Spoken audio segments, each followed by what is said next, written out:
Law and communication skills के lecture सुनने के लिए नीचे दिए गए रेड बटन को दबाकर हमारे चैनल को सब्सक्राइब करें और साथ में घंटी के बटन को भी दबाएं ताकि हमारे तमाम लेक्चर्स पर वक्त तक पहुंच सकें। शुक्रिया। अब आप चले गए एग्जामिनेशन सेंटर में। सबसे बड़ा मसला यहाँ पर स्टूडेंट्स को पेश आता है कि जैसे वो एग्जाम है कि उनको लगता है कि बस अब कुछ भी नहीं आता, पेपर उन्होंने वही याद किया होता है, लेकिन उनको लगता है कि उनके माइंड से सब कुछ निकल गया। लेकिन ये ख्याल तब नहीं आएगा जो काम मैं आपको आज बोल रहा हूं, जो आप मेरे लेक्चर को सुन रहे हो, मेरे लेक्चर्स को सुनने के बाद ये ख्याल आपके माइंड में नहीं आएगा। लेकिन अगर फिर भी आता है तो उसका सोल्यूशन भी आपको मैं अभी बता रहा हूं। आपने पेपर पकड़ा, एग्जाम में बैठ गए। अगर आप अपनी सीट के ऊपर जाकर बैठते हो, पेपर पकड़ने से पहले आपने अपने माइंड को बिल्कुल रिलैक्स करना है। रिलैक्स करने के दो तरीके होते हैं।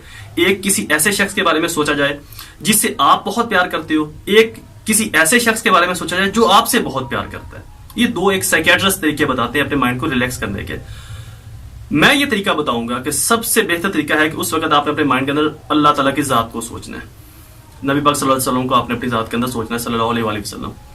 उसके बाद आपने अपने माँ बाप को अपने माइंड में सोचना है। फिर आपके बहन भाई जिनसे आपका ज्यादा लगाव है या जो आपसे ज्यादा लगाव करते हैं, उनको अपने माइंड में सोचना है। अपनी लवर को ना सोचने बैठ जाना, ना ही अपनी किसी गर्लफ्रेंड को सोचने बैठ जाना, और ना ही कोई अपने बॉयफ्रेंड को सोचने बैठ जाए, क्योंकि बॉयज और गर्लफ्रेंड का जो रिलेशन है ये किसी और कॉम्प्लिकेशन में जाता है। जैसे आप इन चीजों को सोचोगे तो इन चीजों से रिलेटेड जो आपके माइंड के अंदर थॉट्स बने हुए हैं, अच्छाई बुराई, अच्छी चीज बुरी चीज, वो जब आपके माइंड के अंदर आएगी तो आपके माइंड को और पुअर कर जाएगी और तबाह कर जाएगी। तो लिहाजा ये कोशिश करने की अपनी किसी गर्लफ्रेंड, किसी बॉयफ्रेंड या किसी लवर को अपने माइंड में नहीं सोचना। बिल्कुल रिलैक्स रहकर अपने माँ बाप को, अपने बहन भाइयों को, अल्लाह ताला की जात को, अपने नबी को माइंड में सोचे।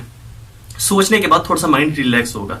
उसके बाद आपने क्या करना है, दुरूद शरीफ। एज ए मुस्लिम मैं आपको बता रहा हूं कि आपने दुरूद शरीफ पढ़ना है। दुरूद शरीफ जो है वो सबसे बेहतर और आसान तरीका है दिमाग को ठंडा रखने का। ये मेरा आजमूदा तजर्बा है कि दुरूद शरीफ जितना दिमाग को ठंडा रखता है उतना अर्के महजल और शरबत संदल भी जिस्म को ठंडा, या पुदीना भी जिस्म को ठंडा नहीं रखता होगा जितना दुरूद शरीफ दिमाग को ठंडा रखता है। तो आपने दुरूद शरीफ का विर्द करना है, एक बार दो बार जितना आसानी से कर सको, तो आपका माइंड कूल हो जाएगा। फिर आपने उस मटेरियल के ऊपर फोकस करना अपने माइंड में जो आपने याद किया हुआ था। आपका मटेरियल माइंड के अंदर रिवाइज होना शुरू हो जाएगा, रोटेट करना शुरू कर देगा, सर्कुलेट करना शुरू कर देगा।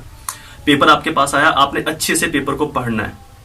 5 क्वेश्चन अगर आपने अटेम्प्ट करने हैं या 6 क्वेश्चन अटेम्प्ट करने हैं।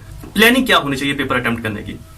सबसे पहले तो आपने उस क्वेश्चन को पिक करना है जो आपको सबसे बेहतर आता है। सबसे बेहतर जो आपको क्वेश्चन आता है उसको आपने पहले नंबर पर लिखना है।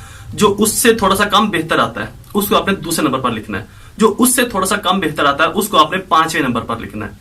3rd और 4th नंबर पर आपने वो क्वेश्चन लिखने हैं जो आपको 5वें से कम बेहतर आता है उसको 3rd पर, जो 3rd से भी कम बेहतर पर आता है उसको अपने 4 नंबर पर लिखना है।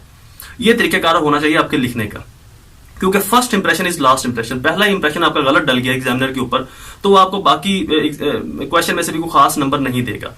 उसके बाद आपने चेक एंड बैलेंस कैसे रखना है, पेजेस की तरतीब कैसे रखनी है। अगर क्वेश्चन है 20 नंबर का तो आप उसको मैक्सिमम 5 पेजेस से मुराद मतलब एक पेज की 2 साइड, एक ये साइड और एक ये साइड, ये 1 2 3 4 और 5, इट मीन 5 पेजेस और 10 सफे बन जाएंगे। मैक्सिमम 10 सफों से आपने ऊपर लेकर नहीं जाना। 9 सफे भी आप लिख सकते हो, लेकिन आप कोशिश करें कि 9 सफे तक आप ले जाएं क्वेश्चन को। 8 सफे या 7 सफे ना लिखें, 9 सफे आप लिख सकते हो, लेकिन मैक्सिमम 10 सफे से ऊपर आपने नहीं जाना। ये मैक्सिमम बाउंड्रीज है, ये हद है। और अगर क्वेश्चन 15 नंबर का है या 16 नंबर का है तो उसके जो आपने मैक्सिमम पेज लिखने हैं वो 4 पेजेस लिखने हैं, और जो उसके मैक्सिमम सफे हो वो 8 सफे हो। वो आप 7 सफों पर भी लिख सकते हो, लेकिन मैक्सिमम 8 से आगे आपने नहीं जाना। जो क्वेश्चन 16 या 15 नंबर का होगा या इससे किसी कम नंबर का होगा तो इसी तरतीब से आपने उसको 3 सफों के ऊपर, 2 सफों के ऊपर, या किसी एक पेज के ऊपर या एक सफे के ऊपर या 2 सफे के ऊपर आप लिख सकते हो। अगर क्वेश्चन 2 नंबर का है, 5 नंबर का है, तो इस तरतीब से। अब आपने क्वेश्चनिंग करनी कैसे है, अटेम्प्ट कैसे करना है। Blue marker and black marker, blue pointer and black pointer, जो आपकी सबसे पहली हेडिंग होगी, फर्स्ट हेडिंग जो होगी, जिसको हम प्रीफेस, इंट्रोडक्शन या मेन हेडिंग कहते हैं, या इंट्रो भी उसको लिखा जाता है, उसको आपने बिलू मार्कर से लिखना है। और मार्कर आप यूज करें टक्के वाली, ये होती है ना, ऐसे टक लगा होता है, जिस तरह के बंदे टक्के वाले होते हैं इस तरह के जो टक वाली मार्कर है वो आपने यूज करनी है। उससे हैंडराइटिंग का जो इंप्रेशन है वो अच्छा बनता है और अच्छा जाता है, क्योंकि आपने अल्फाजों को बिल्कुल सीधा लिखना है, वर्ड सीधे हो। एनीवे, हैंडराइटिंग के ऊपर मैं फर्दर भी एक लेक्चर रिकॉर्ड करके आपको बताऊंगा कि आपकी हैंडराइटिंग कैसे इंप्रूव हो सकती है और किस तरह से आप हैंडराइटिंग लॉ के अंदर बेहतर बना सकते हैं। वापस अपने टॉपिक की तरफ आते हैं, तो आपने बिलू मार्कर मेन हेडिंग पर लिखनी है। कोशिश करें कि ज्यादा मार्कर्स का और ज्यादा कलर्स का यूज ना करें, सिर्फ blue marker, black marker and blue pointer का ही यूज करें। लेकिन अगर हेडिंग्स बहुत ज्यादा बढ़ती जा रही है और हर हेडिंग्स के अंदर डिफरेंशिएट पैदा करना है, हमने डिफरेंस पैदा करना है कि ये उसकी फर्दर है, ये उसकी सब हेडिंग है, ये उसकी सब हेडिंग है, तो फिर आप इन 4 कलर्स का, ब्लू मार्कर और ब्लैक मार्कर, ब्लू पॉइंटर और ब्लैक पॉइंटर का इस्तेमाल कर सकते हैं। जो मटेरियल है वो आप कोशिश करें पॉइंटर के साथ लिखें, क्योंकि पॉइंटर से इंप्रेशन अच्छा जाएगा हैंड राइटिंग का और हैंड राइटिंग बेहतर दिखाई देगी। पेंसिल से या किसी और इस तरह की जो ये आर्ट और डिजिटल या कलरफुल या शार्प पेंसिल्स होती हैं, इनका इस्तेमाल ना करें, पॉइंटर का इस्तेमाल करें या पेन का इस्तेमाल करें। अगर आपकी हैंड राइटिंग स्पीड अच्छी है तो पेन का इस्तेमाल करें, अगर हैंड राइटिंग स्पीड नॉर्मल है तो फिर पॉइंटर का इस्तेमाल करें, ब्लू पॉइंटर का मटेरियल लिखने में। जो आपकी सब हेडिंग है उसको आप ब्लैक मार्कर से दें, वो भी टक्के वाली यूज करें। मेन हेडिंग ब्लू मार्कर, सब हेडिंग ब्लैक मार्कर, मटेरियल जो है वो आपने उसके अंदर लिखना है ब्लू पॉइंटर से।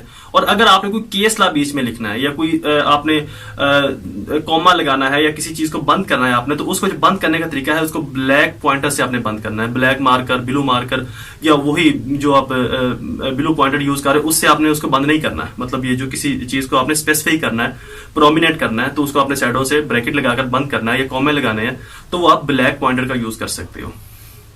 इस तरह से आप अपने पेपर को अच्छे से अटेम्प्ट करें और आई होप, मुझे उम्मीद है कि आप अच्छे नंबर ले सकते हैं, अच्छे नंबर से आप पास होंगे, टॉप कर सकते हैं। मुझे अपनी दुआ में जरूर याद रखें। किसी भी परेशानी की सूरत में नीचे दिए गए स्क्रीन के ऊपर मेरी एकेडमी का नंबर आ रहा होगा, उसके ऊपर आप मुझसे कॉन्टैक्ट कर सकते हैं। मैं फर्दर भी इसके बारे में आपको रहनुमाई फराहम कर सकता हूँ और समझा सकता हूँ। मुझे अपनी दुआ में जरूर याद रखिएगा। अल्लाह ताला आपका हामी नासिर हो। वस्सलाम।